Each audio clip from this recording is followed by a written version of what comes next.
This past November and December, many of you, hopefully most of you, participated in the 5th Annual Michigan Economic Outlook Survey.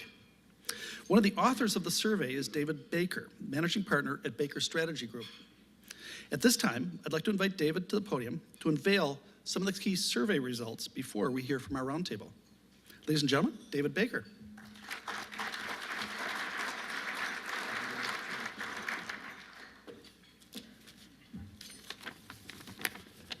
Thank you, Stephen, and happy 2017 to everybody. We're delighted here today to present the results of the 5th Annual Michigan Economic Outlook Survey. Thanks, of course, are owed to Beth Chappell and Steve Gregorian at the Detroit Economic Club. They have been great supporters and have always had a good response rate from the DEC, so thank you for all of you who participated in this program. Thank you also to our informal program partners who have been invaluable in helping to craft and implement this year's study. Our program's aim is to take a quick look at the pulse of the economic health by our state by collecting feedback from leaders on how we can make our communities, and therefore Michigan overall, great places to start and grow vibrant businesses. We partnered with chambers and business associations throughout the US and Canada who invite their members to take the survey. This year, there were 211 participating chambers and associations, including 14 from Michigan, which is what we're going to talk about today. When we started the program, Governor Snyder said, a key component to our reinvention to Michigan is setting of clear, measurable goals that can serve as a catalyst for positive change. That's why independent barometers such as the Economic Outlook Survey are valuable tools. This year, we collected a total of 2,739 individual responses representing business, nonprofit, and government, with the highest percentage of 75% coming from the business sector. From Michigan, we had 417 responses, and these, of course, are what we're going to be talking about today as we look at the results.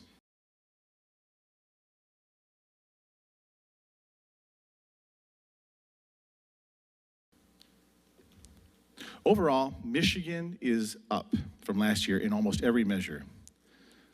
For this program, we ask individuals to rate various aspects of their company outlook on a 1 to 10 scale and index to a 0 to 100. This is consistent with the consulting firm CFI Group and the ACSI methodology. One key indicator that we measure is the likelihood to recommend your local community, economic region, and state or province as a great place to start or grow a business. All three indicators are up significantly from last year, outside beyond the margin of error. And the likelihood to recommend Michigan as a place to grow a business is up 3 points from last year and a robust 8 points since 2013 when we began the study. So very positive news. Michigan's 76 for likelihood to recommend is on par with the Midwest region, well ahead of Northeast and West, and only lagging a little bit behind South, which is at 86. More impressive are Michigan's improvement in 4 key areas that are tied to the state economy. Michigan is a great place for young professionals, a great place to grow a business, has a strong, vibrant economy, and is business friendly.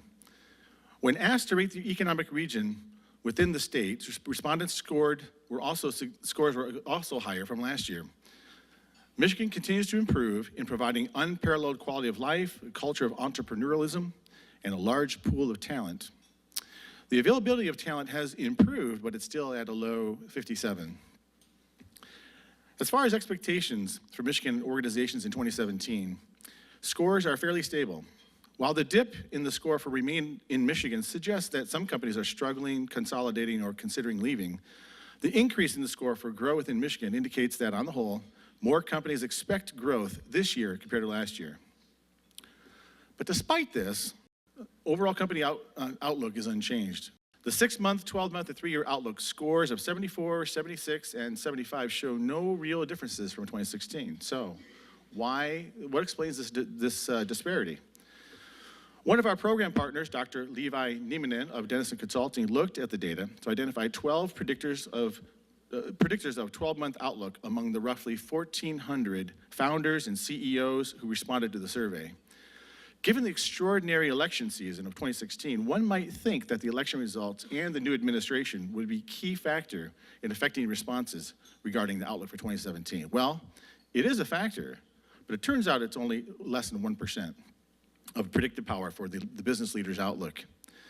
And the perception of the state economy holds only an 8.4% predictive power, less than one might think. The most influential factor connected to the outlook turns out to be organizational culture. So what do we mean by culture?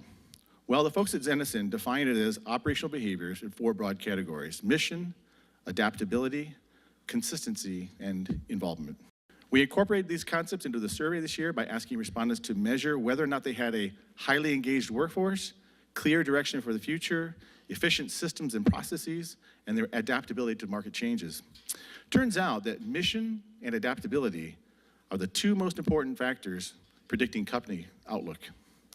Finally, as companies seek to develop healthy organizational cultures for 2017, they face a number of challenges.